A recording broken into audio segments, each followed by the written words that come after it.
So it's Monday morning, 9 o'clock after our first night. We had a pretty, fairly successful first day. A little rough getting out of the Solent, but once we did that, we settled in. We had the boat going well, and made a couple good decisions, a couple mediocre and a couple not so good decisions.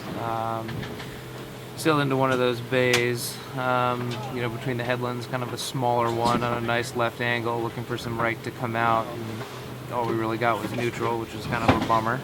But then, St. Albans Ledge had a really nice play there, and after we rounded Portland Bill, we did a nice job getting into the righty and not sailing extra distance. So we were kind of happy with how we were doing up until this morning, and now that we're getting closer to Land's End, it's kind of a somewhat crucial juncture in the race. It's one of the last real tactical decisions before you kind of sail run line out to the rock and run line back. And it's also a part of the race where this high pressure system is kind of nosing into the race. And unfortunately, we got a little bit too close. We were sailing on a nice right-hand number and anticipating a nice left-hand number, but in doing so, got a little bit too far south and a little bit too close to this high pressure system.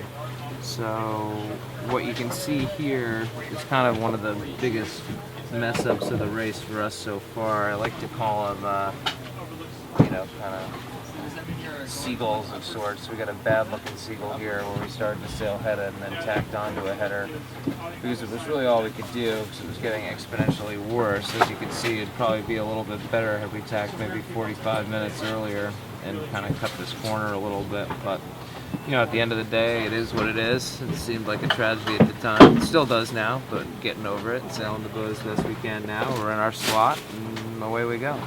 Get enough space on this side, Emerson? The clue itself. Yeah, I mean, even if we just furl it up and put it away again in 2 miles, it's still better than just sitting there.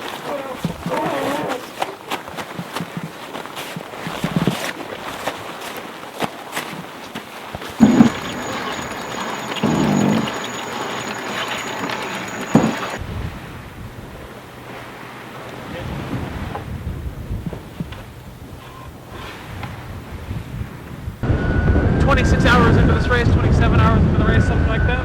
We're just over 100 miles to the Fastnet Rock, and we're kind of last reaching here. And the wind's supposed to pick up as we go along. It's supposed to, I think we're at about 16, 17 knots now, and it's supposed to keep picking up here as we get towards Fastnet Rock.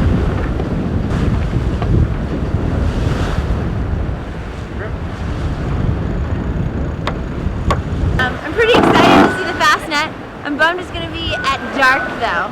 There's a chance. There is a chance, and it would be awesome. Because I was reading about it. Believe me, I would like to see it during the day, too.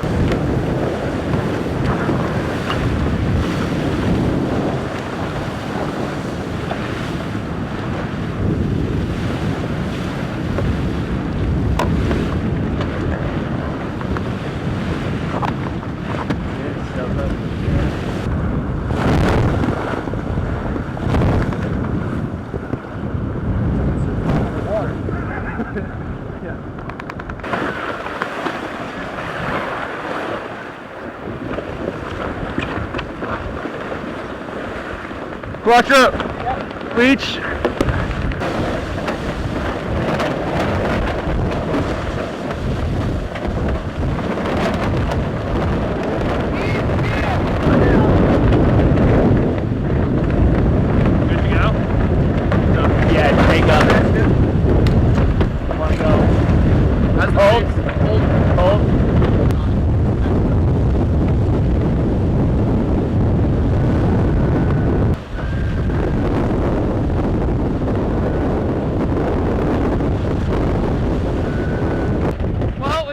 Squall lines. The first one was short-lived. We thought about going to the second reef, but didn't have to.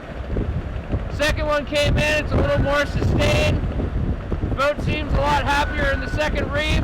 A lot less helm, similar boat speeds. 2 of the 3 boats in front of us actually just retired, so no need to push it. And, you got to finish. So second reef.